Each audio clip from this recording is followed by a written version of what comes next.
Now, Sports Talk with Broads. Here's Hunter Brody. What is going on, everyone? If you thought that there would only be one discussion based off of that Sixers-Clippers game, well, then you're nuts, because there's so many different storylines and plots just off of that one game, off of that one beautiful basketball game played by the 76ers. This is why the fan base is so irritated with this team, because when they are playing at the best of their ability, you can argue that they are at the top of the NBA.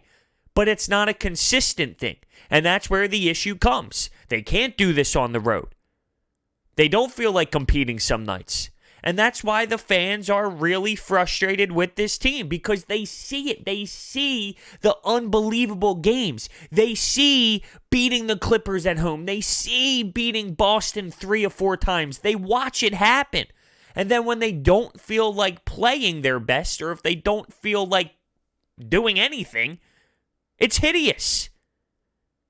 That's why it's so odd, too. Because it's not like their best is just good. Their best is the team that can compete for a title. Their best. If you got their best every single night, you are talking about a title team. It's not like their best is just good for the NBA. It's elite for the NBA. And that's a big factor in the booing of Joel Embiid, the booing of some of these players, the harshness, if that makes sense, from the fans towards the organization and the players. I think some of it is way too overboard. I don't personally go to that extent, but I guess I'm trying to justify why the fans go crazy. It's part of their job, right? At the end of the day, that's what they are. They are obnoxious fans that are very passionate, that are emotional and reactionary. That's their job. That's what they're supposed to do. And you can argue that's why the Sixers are so damn good at home, because those fans bring that passion, bring that energy to the arena, and force the team to play their best basketball. But anyway, there's so much to talk about in this game. Al Horford going to the bench. That should give optimism to this city, because it's such a major change. It's so hard through an 82-game season to not ride game by game. Don't ride game by game. When they lose to Atlanta on a Tuesday night, don't overreact. When they beat the Clippers at home on a Tuesday night in February, don't overreact. It goes both ways. But the Al Horford move was such a difference maker for this team moving forward. Having Al Horford come off the bench and implementing a 3 in that lineup, which you have so many options based on that specific night. Furkan Korkmaz, Matisse Thybulle, Alec Burks, Glen Robinson III. You have so many options. You can mention Shake Milton, but I think he's getting moved down the depth chart as Elton Brand made some moves and as some of the other players are stepping up and performing better than Shake has. But that move by Brett Brown to put Al Horford on the bench, coming off the bench, can be the season saver. Potentially, and I say potentially with bold letters, because that's not saying it will, but it has the power to, if executed properly. Because you can see the difference when it comes to Joel Embiid and Ben Simmons. They can play together. They can dominate what they do offensively per 100 possessions without Al Horford on the floor, with Ben Simmons and Joel Embiid, and also with Ben Simmons, Joel Embiid, and Tobias Harris, is unbelievable. They can work. They can coexist together.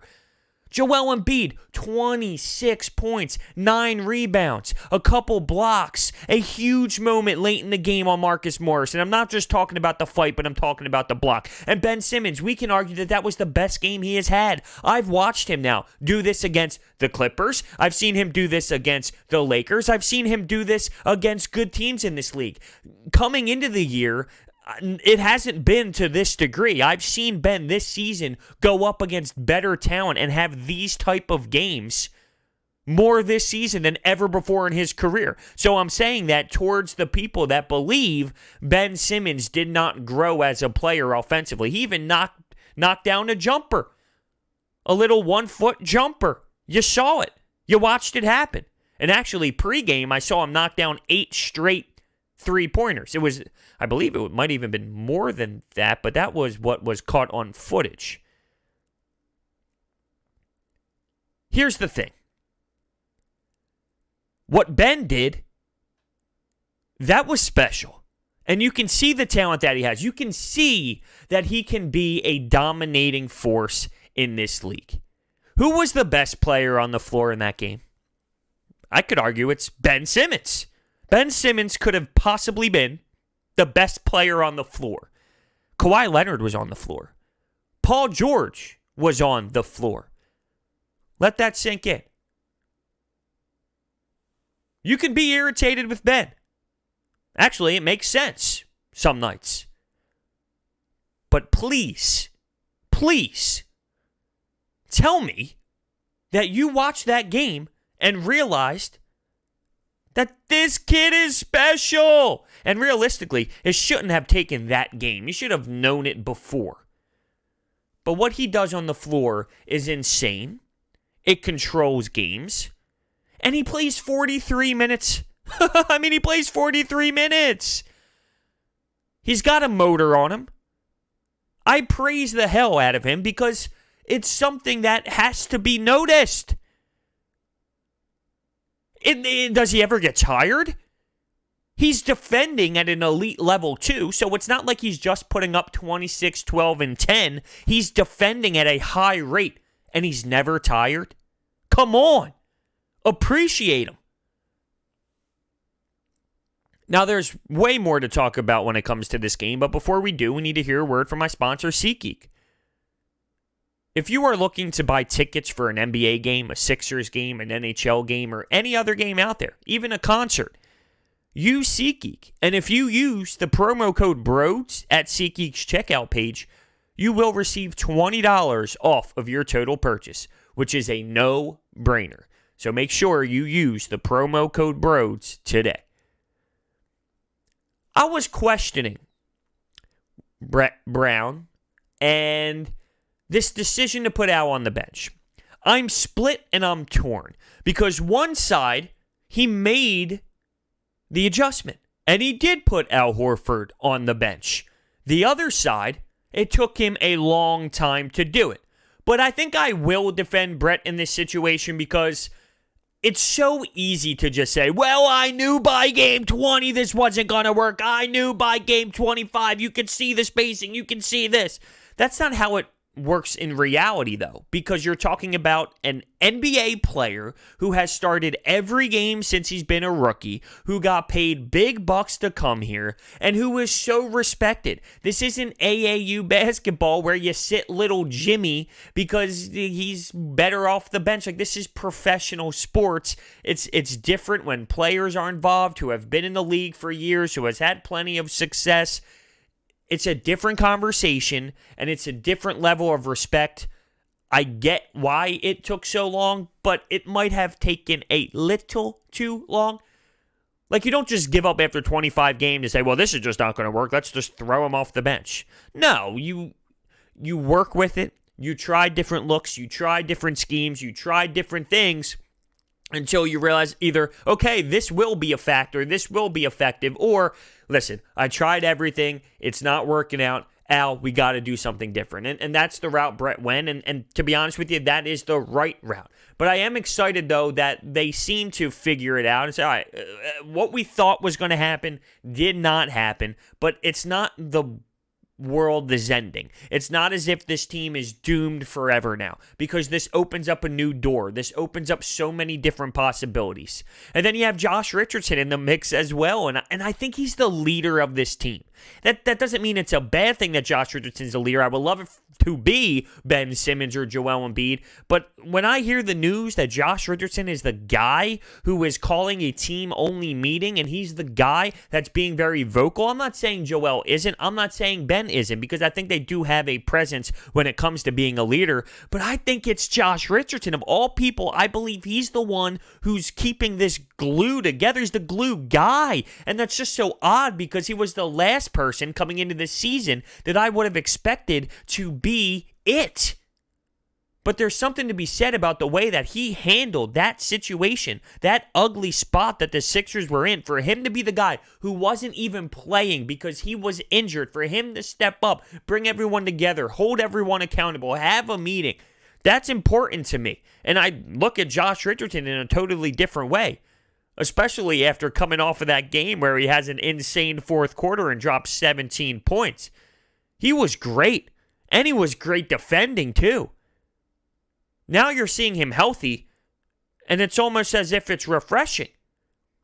I forgot what it was like to see Josh Richardson healthy. That's it. That was it. And that's an important player.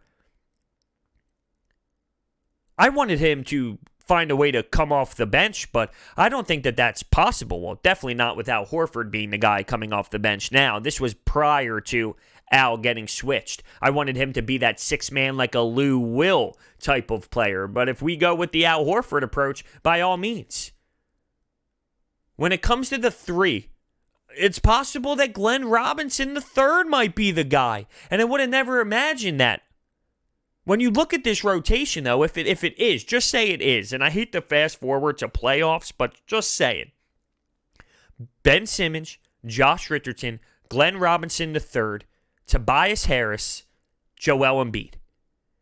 Then you got Al Horford, Matisse Thybulle. I think Furkan's going to get pushed down. You got Alec Burks. And then you have Furkan if it is a matchup. It's going to be all matchup based at that point. But think about that. That's 9. And I don't think Mike Scott's going to get a lot of run. The thing is, he plays the 4 position. You might see Mike Scott. I don't know, though, because he's not providing anything. You're going to have to shrink the bench big time once those minutes start to be way more important and once the game starts to be dialed in slower. But it's interesting. Think about the depth right now. That was a big problem. Moving Al changes the whole scheme of this team for the positive. Now Brett has something to work with. Now he's got more to play around with, and he has so many different options. And I think that's only going to be beneficial to this team. Furkan 0-point night, though. I love how there's people out there defending the 0-point night. Well, look what he did, bros. Look what he did. He had players respect him so much it just opened up the floor. Really? He had a 0-point night in 20-plus minutes. I believe this is the first player ever to score over 30 points in back-to-back games and then have 20 minutes or more. This is in 20 minutes or more. Then he had 20 minutes or more in the third game and scored a goose egg. First time in NBA history. He didn't help the team. He wasn't a factor based off of spacing. You got to knock down your shots. I didn't see anyone give Joel Embiid credit for his 0-point night for being a factor and just being a presence. I didn't hear anyone supporting Al Horford's 0-point performance by saying, well, he was a factor for just being out there. No. Furkan Korkmaz was not a factor, and that's why Brett Brown had to yank him out of the starting rotation in the third quarter to start the second half. You can't give him credit for a 0-point performance. Stop. I wonder what's next for Joel Embiid. It seems to be like he needs that extra motivation. It doesn't come from within when it comes to Joel Embiid. It comes from outside noise. So what's next? It was the Instagram post. It's now this beef with the fan base, and it's a respected beef, in my opinion at least. If you dish it, you should be able to take it. He's just having fun and never really overreacted to the whole Instagram post thing anyway. But what's next? Because there's no way it's over. There's no way this is just going to get blown away and then blown in the wind. There's going to be more to this. There's definitely going to be. There's no way he just stops. Well, I had a good game. All right, let's stop. What's next for Joel? I guess that's going to be the interesting thing, to find out, to wait and see. But first, there's an All-Star break, and there's an All-Star game. And let's be real, he's going to have some fun during that game and during that weekend with Ben Simmons. And, of course, Jimmy Butler will be there, too. And you know Joel and Jimmy Butler have that friendship, and they have very unique personalities. I'm not that stoked for the All-Star game, to be honest with you. I think I'm just excited for this team right now. Just there's a little bit of optimism. I'm not going overboard. Just like I said, I don't overreact to a loss. I don't overreact to a win. But there's just optimism based off the fact that such a big change occurred. This is huge. I mean, it can't go unnoticed. This is not that it did at all. I think this was a major conversation. But I'm just saying how big it is and what this means for the team moving forward. You can say that it's possibly just as big as getting a big acquisition. For example, last season, once the team already had Jimmy Butler and they had Ben Simmons and Joel Embiid, they got the Jimmy Butler trade, they acquired Tobias Harris. Whoa, are you kidding me? Look what the Sixers did. Could this be as big as that? Adding Al Horford to your bench? Think about it. I know I stated that Glen Robinson III into your starting lineup would maybe be the move because as much as I love Matisse, and I know I mentioned Matisse in the last conversation we had, he does, and I did say this, he does somewhat hit a wall at times. He's just like Furkan. You can't run Furkan for 30-plus minutes. You just can't. Well, Matisse Thybulle, after 30-something minutes, sometimes he runs dry as well. The small spurts of electric defense here and there, which adds up to about 20 minutes, that's more of Matisse Thybulle right now in his career. Is Glen Robinson III a powerful enough three on a title-type team? I'm going to go with no, but if the other pieces around him are so strong, maybe it works for some noise. He does have good instinct, though. You watch him. You just watch him play basketball. I mean, he just makes plays. He sees the game happen. He makes the plays. He'll cut to the basket. He'll make a shot. And he also has a respected three, so teams have to be very cautious of that. But I don't know if he's strong enough on like a legitimate team. We'll have to wait to find out. I think you're going to see someone in that spot every night. It's going to be someone different throughout. And that's the beauty of having a hole there in the lineup. You can have Furkan one night, and if he's not feeling it, all right, yank him, let's throw someone else in there. You could put Matisse in there if you really want to focus on defense. It's funny, Brett actually stated he expected the Clippers to go small ball, so that was a thought for putting Al Horford out of the rotation, out of the starting lineup. And, come on, Brad. To be fair, it's not like he stated that was the only reason, but that helped him come up with that conclusion for that specific game. It was already a thought because he even stated to the media, anything is on the table right now, a few games before he made this decision. So that wasn't the full reason why, but I think he was trying to find a way to somewhat put logical sense involved when it comes to matchup purposes. But we all knew that, hey, it's time to just try something different because things were not working out as planned, and it was obvious. I loved everything about that game. It was a clean game from the team, from Brett Brown down. And I know we were all freaking out about Neto. Oh, get Neto off this team, Trey Burke and all that. Those players aren't even playing anymore because of how deep the team is at the moment. We're questioning if Mike Scott will even play anymore. That's where we're at. And realistically, good. I think that's a good thing. I like Mike Scott when he plays his game, but this season he just hasn't been able to play his game. And it's not good enough. Quite frankly, it's just not good enough. So I think right now it's a good time to hit the 24/7 anytime hotline. If you want to get onto the show, you can call 856-442-9805 and leave a call for the show. It is open 24/7, and if you are not in the United States, you can record an audio file and send it to sportsandbroads@gmail.com, and I will receive it that way. So, without further ado, I think it is time to hear our first call.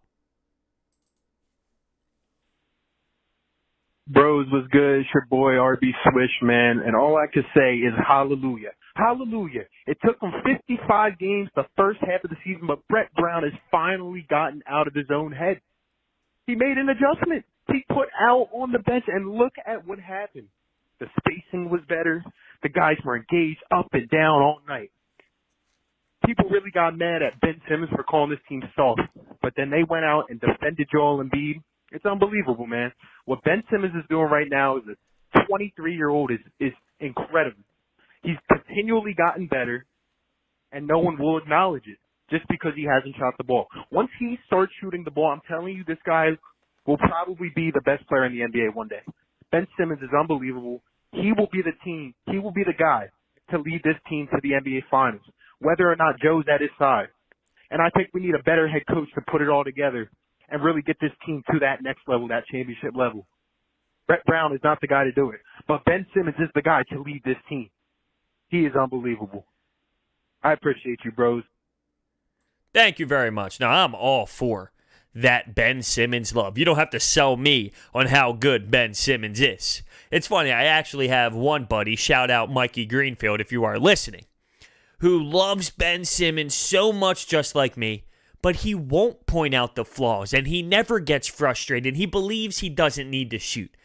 I love Ben Simmons to death. I do. I defend him all the time. I think he is a phenomenal basketball player, and he's going to be the real deal when he's in his prime at age 27, 28, where Kawhi Leonard is. And in that type of age region, he's going to be unbelievable, special, dominant, and taking over games. I truthfully believe that. But he does need to add, and he does need to shoot mid-range game, and he does need to do a little bit more, and he needs to get away from those games where he just doesn't go downhill, and he doesn't lower his shoulder and go hard to the rim, and he's not aggressive. We got to weave out those type of games.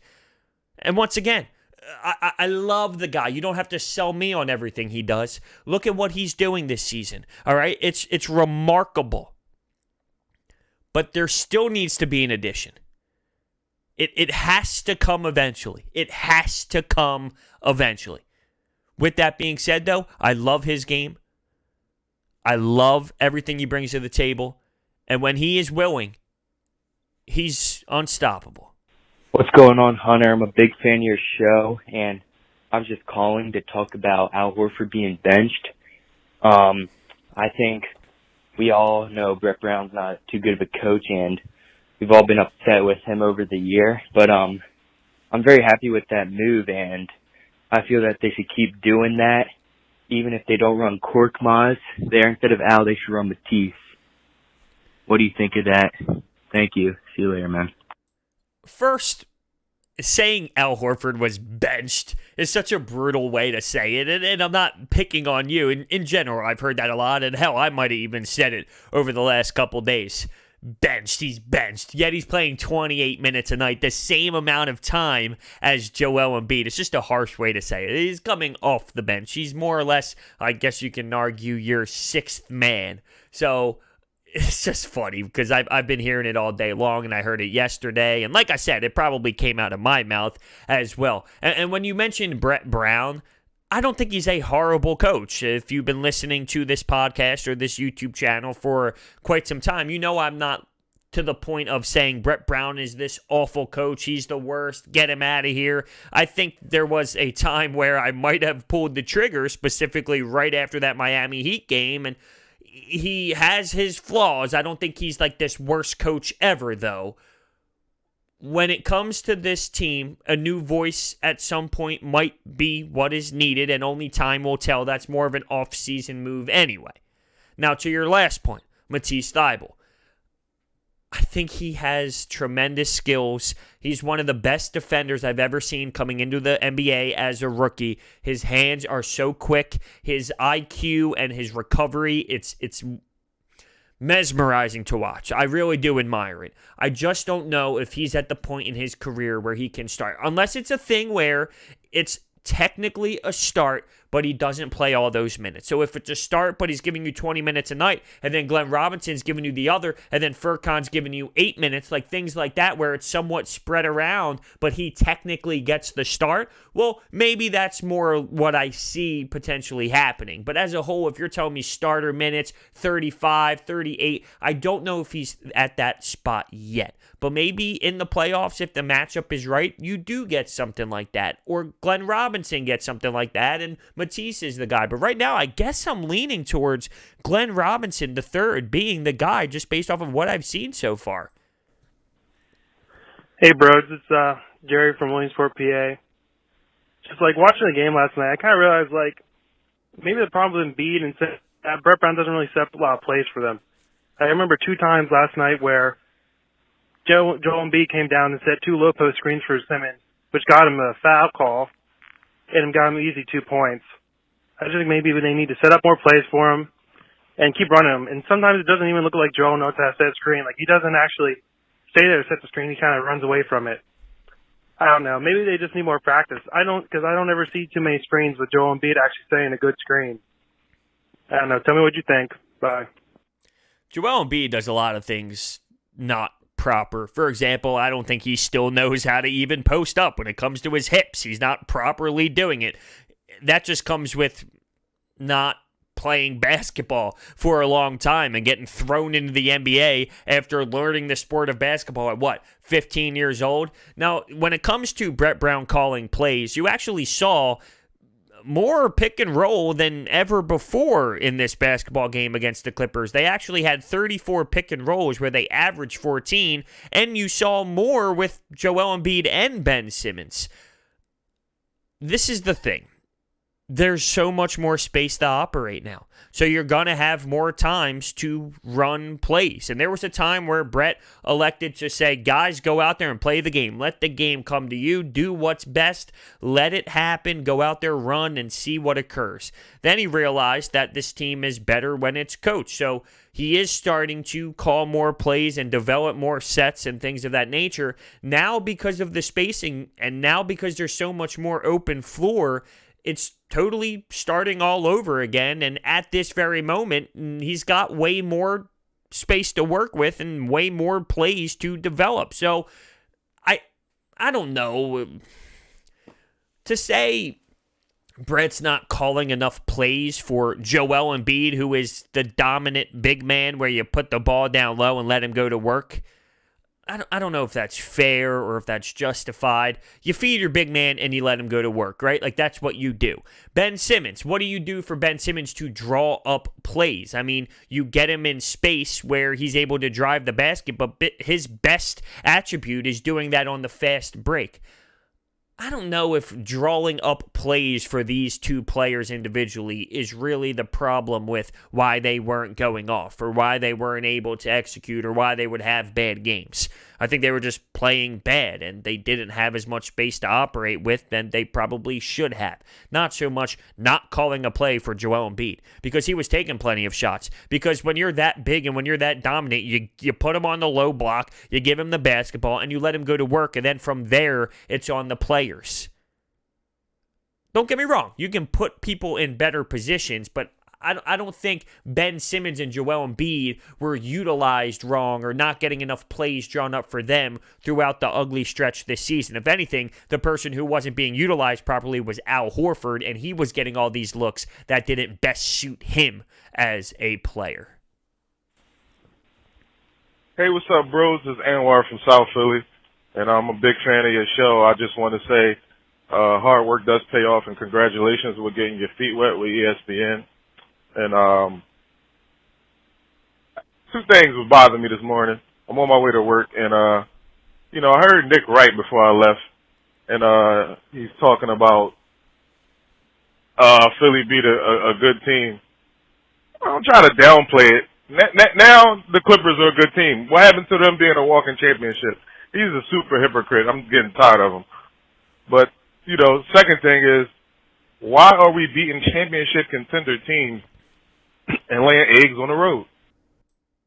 Thank you so much for the call. I appreciate all the support and the fact you're calling me while driving to work. That's awesome to think about. And the thing with national media, specifically Fox Sports and all these shows where it's a debate show and then there's one person in the middle, I don't watch that crap. It's all just to get people fired up and to have one side take one strong opinion, the other side take the other. I don't put value in anything all of these talking heads say, what Kendrick Perkins has to say or Shannon Sharp. Get the hell out of here. I just don't put any stock into what any of those people say. So I get what you're claiming. Well, they say the Clippers are this dominant team, yet when the Sixers beat them, they're just a good team in this league. I get it, but you can't get too fed up with what the talking heads are saying on national television because they're so out of the loop. They're not here in Philly. They don't understand the individual cities and what it's like throughout the 82-game season because they just watch them 5 times a year when they're on TNT or 6 times a year total. It's a totally different vibe and understanding when you're not involved like we are here in the Philadelphia area. The second thing you mentioned, beating teams. Yeah, like that's the thing. When you beat the teams like they have been, like their record against the top teams in the Eastern Conference and the Western Conference, it's great. I mean, it's above 500. That's what's crazy, and that's where the frustration sets in. I don't have the answer. Maybe because there is a whole new outlook and a whole new vibe based off of the moves. Maybe that changes how this team plays and how confident they are when they are away from the Wells Fargo Center. Oh man, bro, I'm so happy they putting Al Horford off the bench. Oh man, I said that like 30 times. Take Al Horford off the bench. Nice talking to you. Nice and quick, to the point. Al Horford to the bench. I'm happy. I think this will open the doors for a possible, and once again, I said potential in bold text last time I mentioned it. Possible in bold text as well, because it's not definite, but it is possible that this is something that totally changes where this team is going forward, and it could change the fortune based off of how much there is on the floor to make different plays and different rotations and deep. The team is way more deep, and that is what we need. Does that even make sense? The team is way more deep. They're deeper. Come on, bro, let's get it together. That's what happens, all right, when you have so much emotions running through your body, and the team played so well against the team like the Clippers, and it was a really solid win, and they looked great, and just the flow of the basketball game and the way that they were in control, and they pretty much handed it to the Clippers the entire time. Watching Ben Simmons defend Kawhi Leonard in big moments. Watching Josh Richardson defend by the perimeter, being plus 24 on the night. Watching Joel Embiid get into a tilt against Marcus Morris and block his ass on the other side. It's a great feeling watching that team play that game. Let's hope there's some consistency coming on the other side of the break. Right? I mean, we need to see that happen. So with that being said, thank you so much for watching. Hit that thumbs up button and subscribe, and I will see you next time.